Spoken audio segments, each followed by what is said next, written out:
नमस्कार, खबर दोपहर देख रहे हैं आप और मैं हूं आप सबके साथ अनूप। शुरुआत कोरोना वैक्सीन से जुड़े एक अहम और बड़ी खबर की करते हैं।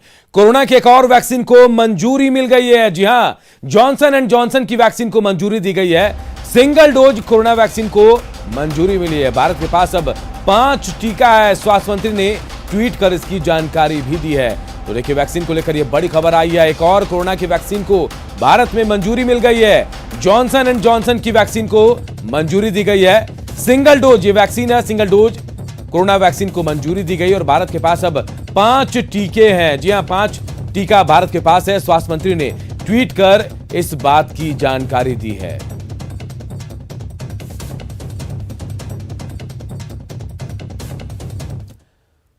एक और बड़ी खबर धनबाद से। धनबाद मुख्यालय रण क्षेत्र में तब्दील हो गया। कल छात्राओं पर एसडीएम सुरेंद्र कुमार और पुलिस कर्मियों ने ताबड़तोड़ लाठी बरसाई थी और इसकी निंदा हर तरफ की जा रही है। और इसी के विरोध में जुटे एबीवीपी के छात्रों पर पुलिस कर्मियों ने आज लाठियां बरसाई हैं। इस लाठीचार्ज में कई छात्र घायल हुए हैं और साथ ही कई छात्रों के सिर भी फटे हैं। फिलहाल मौके पर स्थिति तनावपूर्ण है। आपको बता दें कि इंटर की असफल छात्राएं रिजल्ट में संशोधन को लेकर कल प्रदर्शन कर रही थी। इस पर एसडीएम और पुलिस कर्मियों ने जमकर लाठियां बरसाई थी।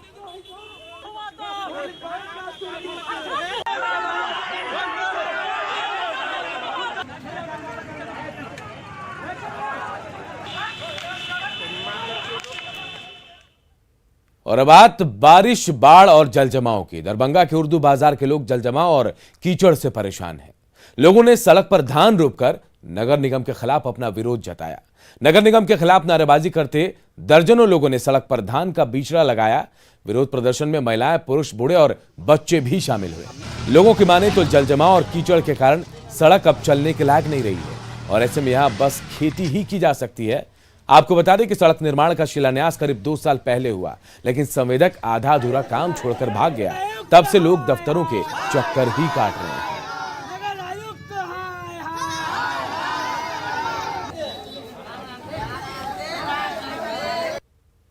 आज अगर किसी घर में बीमार है, उसको अगर एम्बुलेंस की जरूरत है, एम्बुलेंस नहीं आएगा। कैसे आते जाते हैं आप लोग इधर से? नाला बना है, नाला पर से गाड़ी जाता है, नाला पर से साइकिल या बाइक जा सकता है। 2 चक्का बस 4 चक्का का तो सवाल ही नहीं कि इस मोहल्ले में आ जाएगी। एम्बुलेंस की अगर जरूरत पड़ेगी, लोग मर जाएगा लेकिन नहीं आ पाए। उम्मीद जगी है इस आंदोलन के बाद? उम्मीद दिखाई दे रहा है? देखिए, हम लोग कोशिश कर रहे हैं कि नगर प्रशासन इसके बाद भी जागे। परेशानी तो सर बहुत बड़ा परेशानी है सर। सबसे बड़ा परेशानी है चलने में लोगों को बनता नहीं है। दूसरा है कि अगर किसी एम्बुलेंस को लाया जाए तो वो कतई नहीं आ पाएगा। पेशेंट को हम लोग गोद में नहीं होता तो खटिया पर रख के मुख्य सड़क मेन रोड पे ले आते हैं। वहाँ से पेशेंट को एम्बुलेंस में डाल के अस्पताल ले जाया जाता है। इस तरह का दिक्कत इस मोहल्ले के लोगों को हो रहा है। नगर निगम इस चीज़ पे कुछ कार्रवाई नहीं कर रही है। इधर बगहा में तबाही के सैलाब ने कुएं को मीनार बना दिया। कुआं अभी अपनी 100 फीट की गहराई के लिए चर्चा में था, लेकिन आज उसकी ऊंचाई हर किसी को हैरान कर रही है।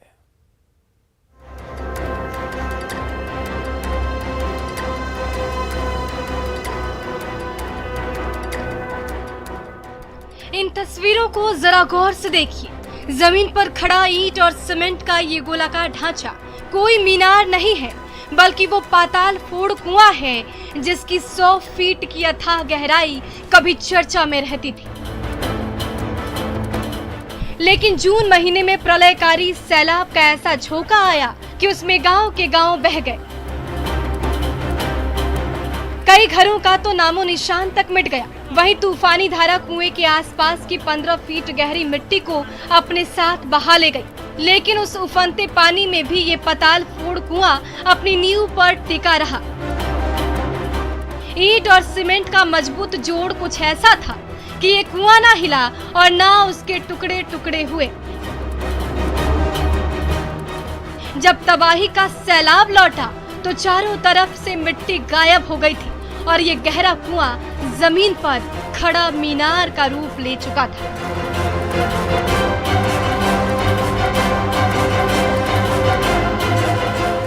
जबकि आसपास के गांव के दर्जनों घर बह गए। कितना घर कट चुका है? तो अभी तो लगभग मेरे यहाँ से अभी 10-15 घर बचा है। लगभग इस बस्ती हम लोग का गर्दी ग्राम में 200 घर था। हमने पानी में हमने घर में इतना पानी रहे, छाती भर का पानी रहे। अब इन हतना का गढ़ा कैले बा, अभी करले बा गढ़ा। जून के महीने में हरहा नदी में अचानक ऐसी बाढ़ आई थी कि उसके पानी में रामनगर के दर्जनों गांव तबाह और बर्बाद होकर रह गए। मकान के मकान तहस नहस हो गए।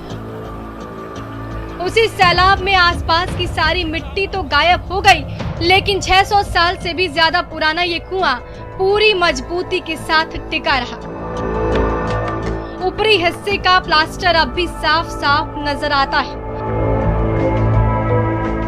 लेकिन मिट्टी हटते ही निचले हिस्से की एक एक ईंट झांकने लगती है। इसलिए अपनी गहराई के लिए चर्चा में रहने वाला ये कुआं अब अपनी ऊंचाई के लिए जाना जा रहा है।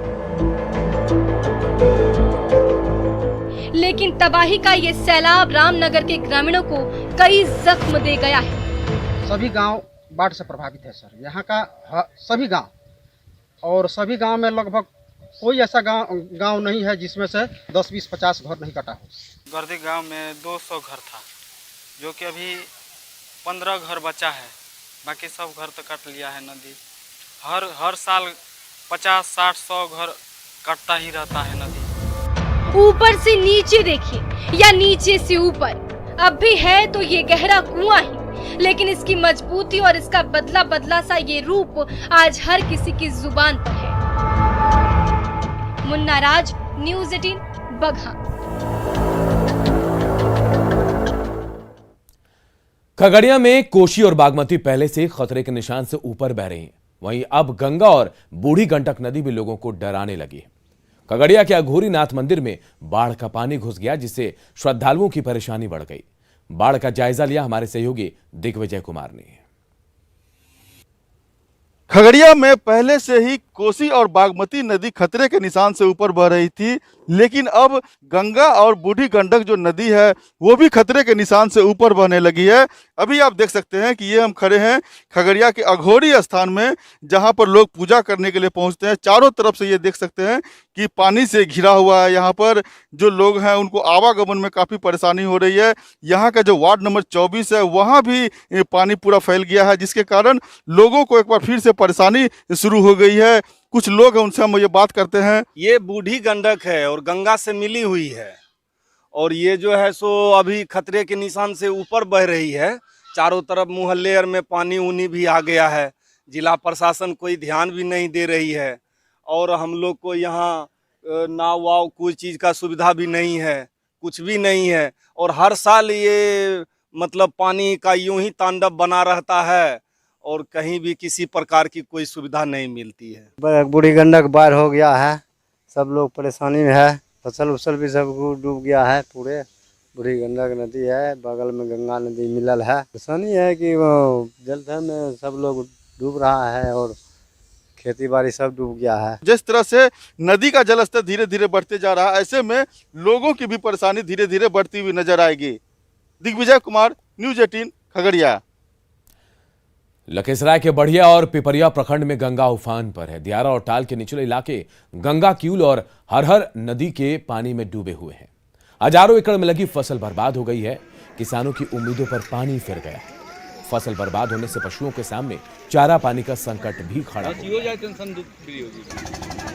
हर साल बाढ़ आती है और स्थिति जो बिल्कुल गंभीर रहता है। हम लोग कीमती इस साल मकई का बीज लेकर, सोयाबीन का बीज लेकर हम बोए हैं, और वो सभी लगभग जलस्तर बढ़ने के कारण खेत में सोयाबीन मकई डूब गया है। किसान को भारी क्षति हो रहा है। चारा का व्यवस्था नहीं है। हम लोग कीमती बीज खरीद के लाए, लगाए, वो भी डूब गया। अगले साल भी डूब गया, जिसके चलते किसान का हालत दयनीय है कि हम लोगों को राहत को दिया जाए और जिससे किसान का जीवन बच सके। किशनगंज में शराब की लूट का वीडियो वायरल हो रहा है। टाउन थाना क्षेत्र के सिंधिया चौक पर एक पिकअप वैन में कटहल ले जाने की आड़ में शराब की तस्करी की जा रही थी। गाड़ी में मौजूद तस्कर की नजर उसी दौरान पुलिस पर पड़ी, जिसके बाद तस्कर गाड़ी छोड़कर फरार हो गया। इसके बाद पुलिस गाड़ी को थाने ले गई। सहयोगियों को बुलाया गया वहां थाने ले जाने के लिए। उसी दरमियान वहां मौजूद लोग शराब की लूट करने लगे। हालांकि वहां पर मौजूद एक बुजुर्ग लोगों को डांट भी रहे हैं, लेकिन उसका असर यहां होता नहीं दिख रहा।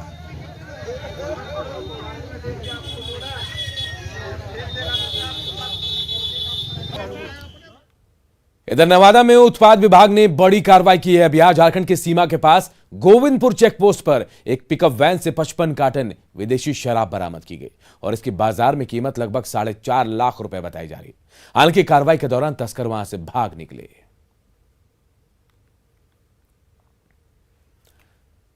पूर्णिया के बायसी में भी पुलिस ने शराब की 2 बड़ी खेप को जब्त किया है। दालकोला चेक पोस्ट के पास ट्रक से 1,953 लीटर विदेशी शराब और एक कार से 96 लीटर विदेशी शराब बरामद हुई। पुलिस ने 5 तस्करों को गिरफ्तार किया। दोनों कार्रवाई में कुल 2050 लीटर विदेशी शराब और 9 लोगों की गिरफ्तारी हुई है। एक तो उठा के दिखाइए तो। शेखपुरा में झोला छाप डॉक्टरों की लापरवाही की वजह से मरीजों की जान तक जा रही है। शेखपुरा के पटेल चौक के पास प्राइवेट क्लिनिक में महज पेट दर्द की शिकायत के बाद बच्ची को क्लिनिक में एडमिट करा दिया गया, जहां इंजेक्शन देने के बाद बच्ची की स्थिति और बिगड़ गई और उसकी मौत हो गई। मृतक के परिजनों ने डॉक्टर पर लापरवाही का आरोप लगाया और इसी तरह जनवरी 2021 से लेकर जुलाई माह तक 8 लोगों की जान जा चुकी है। फर्जी क्लिनिक को लेकर स्वास्थ्य विभाग की ओर से बनाई गई कमेटी में जांच के नाम पर सिर्फ खाना पूर्ति की गई। ताजा मामला के सामने आने के बाद सिविल कोर्ट ने कहा कि पूरी घटना की जांच कराई जाएगी और दोषियों पर कार्रवाई की जाएगी। हाँ, मेरा बच्चा ठीक था, बिल्कुल ठीक था। मेरा बच्चा एकदम बोल रही थी, बोले दूसरा बोला जब लगाया बोला माँ हमको भूख बोले ना डॉक्टर के लापरवाही हुआ। हाँ, डॉक्टर के लापरवाही हुआ तो मेरा बच्चा बिल्कुल ठीक था एकदम। क्लिनिक में बच्चे की मौत हो गई है, गलत दवा दे दिया, ठीक से इलाज नहीं करने के बोले उसको संज्ञान लेंगे और संज्ञान लेते हैं। हम पेपर कटिंग खोल रहे हैं, पेपर कटिंग कोई बच्चा का डॉक्टर था, कोई शिशु अस्पताल था साइंस।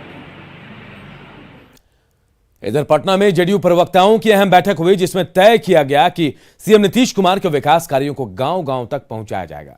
मुख्य प्रवक्ता नीरज कुमार ने कहा कि नए राष्ट्रीय अध्यक्ष के मार्गदर्शन में पार्टी की मजबूती के लिए काम किया जाएगा। स्वाभाविक रूप से माननीय मुख्यमंत्री नीतीश कुमार जी के काम को जन जन तक पहुंचाने का नए राष्ट्रीय अध्यक्ष की घोषणा है, तो ऐसे दौर में पार्टी के प्रवक्ताओं की जिम्मेदारी, तो उन सवालों पर विस्तार से हम लोगों ने चर्चा किया और एक कार्य योजना हम लोगों ने बनाने का तय किया है, जिससे कि पार्टी सरजमी स्तर पर अपनी बात को, जो आज के दौर में सोशल मीडिया है, उसमें अपनी बात को कह सके। नए राष्ट्रीय अध्यक्ष जी आए और उन्होंने जो संबोधन में जिम्मेवारी दिया है, जिम्मेवारी है कि माननीय मुख्यमंत्री नीतीश कुमार जी के काम को पहुंचाना, तो स्वाभाविक एक बड़ा प्लेटफॉर्म है। पार्टी का प्रवक्ता पार्टी का फेस होता है, चेहरा होता है, तो जिम्मेवारी का एहसास तो होना ही है पार्टी के प्रवक्ताओं को। इसीलिए इस पर कार्यनीति बनाने की हम लोगों ने तय किया है कि इसको कैसे हम लोग विस्तारित रूप दे सकें। इधर नवादा में जेडीयू संसदीय बोर्ड के अध्यक्ष उपेंद्र कुशवाहा ने कहा कि पूरे बिहार के लोगों का सीएम नीतीश कुमार से लगाव है। उन्होंने कहा कि जल्द ही जेडीयू बिहार में नंबर 1 पार्टी बनेगी। अलग अलग जगह के लोगों की अलग अलग परेशानी भी रहती है, लेकिन उसके बावजूद नीतीश जी के ऊपर भरोसा है कि नीतीश जी हैं तो हमारे लिए सब इंतजाम होगा और हो भी रहा है। इन तमाम चीज़ों को देखने के बाद जो फीडबैक पूरे बिहार से हम लेंगे, उसके बाद सबको मिलाकर एक रणनीति इस तरह की बनाने की कोशिश है कि पार्टी को, जनता दल यूनाइटेड को फिर से नंबर 1 की पार्टी बिहार में बनाने का काम किया जा सके। उद्योग मंत्री शहनवाज हुसैन ने जहानाबाद में कहा कि बीजेपी और जेडीयू में किसी मुद्दे पर कोई मतभेद नहीं है। उन्होंने कहा कि सीएम नीतीश कुमार सभी मंत्री और विधायकों को एक नजर से देखते हैं। कोई तलखी नहीं है, जेडीयू और बीजेपी एकदम जुड़वा भाई की तरह काम कर रहे हैं, मिलकर काम कर रहे हैं। नीतीश कुमार जी के नेतृत्व में जो सरकार है वो एक निगाह, एक नज़र से बीजेपी जेडीयू के मंत्री को देख रहे हैं। भागलपुर के नाथनगर प्रखंड स्थित दिलदारपुर गांव में गंगा के पानी के प्रवेश के कारण गांव वालों की जिंदगी नरकीय हो गई है। लोग किसी तरह जीवन बसर कर रहे हैं।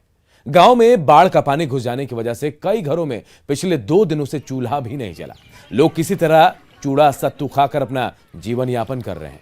गांव में पानी घुस जाने की वजह से जहां कुछ लोग अपना सामान लेकर ऊंचे जगहों पर चले गए, तो वहीं कुछ लोग नाव की व्यवस्था नहीं होने के कारण मचान बनाकर अब भी बैठे हुए हैं। लोगों ने सरकार से नाव की व्यवस्था करने की गुहार लगाई है।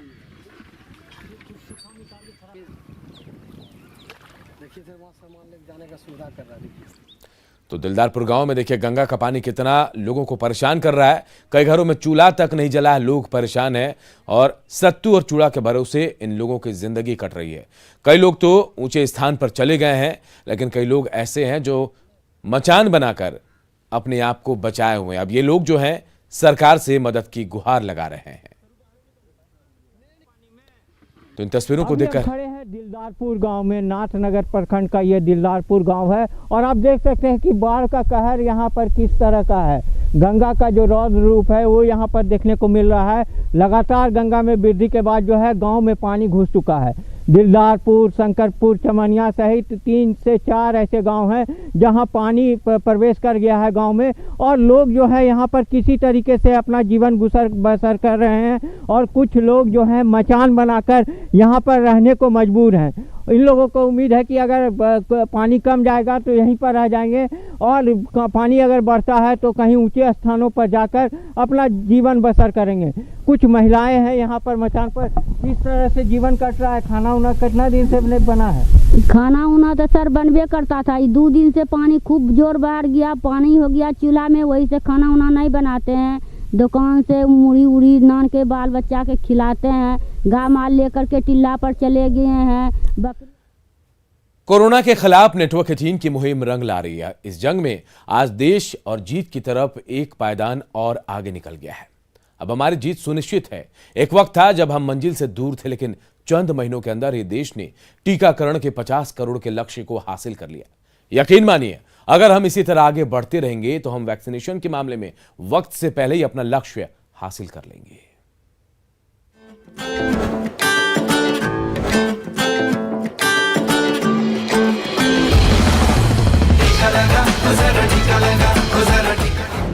कोरोना के खिलाफ एक है हिंदुस्तान। देश में 50 करोड़ के पार पहुंचा वैक्सीनेशन। कोरोना के खिलाफ एक है हिंदुस्तान, ये हमने साबित कर दिखाया है। हमने दुनिया को दिखा दिया कि कोई भी लक्ष्य भारत के लिए नामुमकिन नहीं है। अभी 6 महीने भी पूरे नहीं हुए जब भारत में पहली बार इसी साल 16 जनवरी को कोविड-19 वैक्सीन की शुरुआत की गई थी और महज 6 महीने के अंदर देश ने 50 करोड़ वैक्सीनेशन का रिकॉर्ड कायम कर दिया। स्वास्थ्य मंत्री मनसुख मंडाविया ने खुद ट्वीट कर इसको बताया और इसे ऐतिहासिक उपलब्धि करार दिया। तो वहीं प्रधानमंत्री नरेंद्र मोदी ने भी ट्वीट कर इसकी जानकारी देते हुए लिखा है कि कोविड के खिलाफ जंग में ये एक मजबूत पहल है। जल्द ही ये आंकड़े और बढ़ेंगे। साथ ही ये सुनिश्चित किया जाएगा कि सबको वैक्सीन मुफ्त वैक्सीन अभियान के तहत सभी नागरिकों को वैक्सीन मिले। कोरोना के खिलाफ लड़ाई में भारत ने ऐतिहासिक उपलब्धि हासिल की है। देश ने टीकाकरण में 50 करोड़ के आंकड़े को पार कर लिया। स्वास्थ्य मंत्री ने इसके लिए समस्त देशवासियों और स्वास्थ्य कर्मियों को बधाई देते हुए धन्यवाद किया। आपको बता दें कि कोरोना पर काबू पाने के लिए पूरे देश में सरकार की तरफ से टीकाकरण अभियान चलाया जा रहा है। इसी कड़ी में नेटवर्क 18 भी अपनी जिम्मेदारी निभाते हुए लगातार लोगों को जागरूक कर रहा है। फिल वक्त देश में फिलहाल 3 टीके उपलब्ध हैं, जिनमें ऑक्सफोर्ड एस्ट्रोजेनिका का कोविशील्ड, भारत बायोटेक का कोवैक्सीन और रूसी स्पुतनिक भी शामिल है, जो 18 साल से ज्यादा उम्र के सभी वयस्क नागरिकों के लिए उपलब्ध है। सरकार की तरफ से भी लोगों को मुफ्त टीका दिया जा रहा है। बच्चों के लिए भी टीके का ट्रायल अपने फाइनल स्टेज पर है। उम्मीद जताई जा रही है कि अगर सब कुछ सही रहा तो अगले कुछ महीनों में बच्चों के लिए भी टीका उपलब्ध हो जाएगा। बहरहाल इसमें कोई शक नहीं कि देश में चल रहे टीकाकरण अभियान को कामयाब बनाने में राज्य सरकारों का भी महत्वपूर्ण योगदान है। खासकर देश के 5 राज्य मध्य प्रदेश, गुजरात, राजस्थान, महाराष्ट्र और उत्तर प्रदेश में 18 से 44 साल की उम्र के 1 करोड़ से ज्यादा लोगों को टीका दिया जा चुका है। उम्मीद है कि आने वाले महीनों में वैक्सीनेशन की रफ्तार और तेज होगी और टीकाकरण के मामले में भारत दुनिया के अग्रणी देशों में पहले नंबर पर होगा। Bureau report, News 18 network.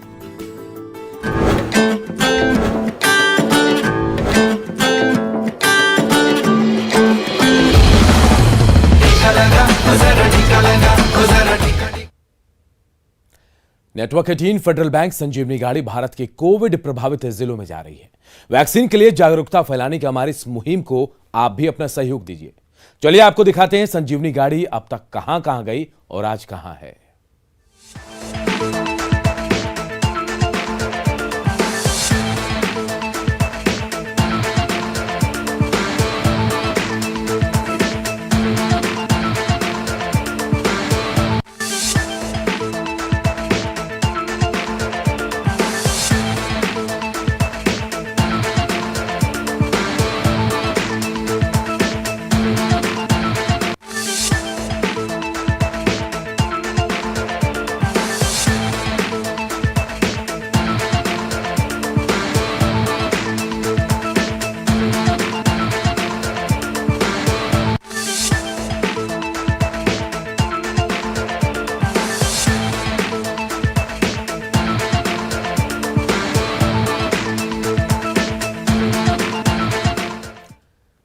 और इस बुलेटिन में इतना ही, लेकिन खबरें लगातार जारी है। देखते रहिए न्यूज़ 18 बिहार चैनल।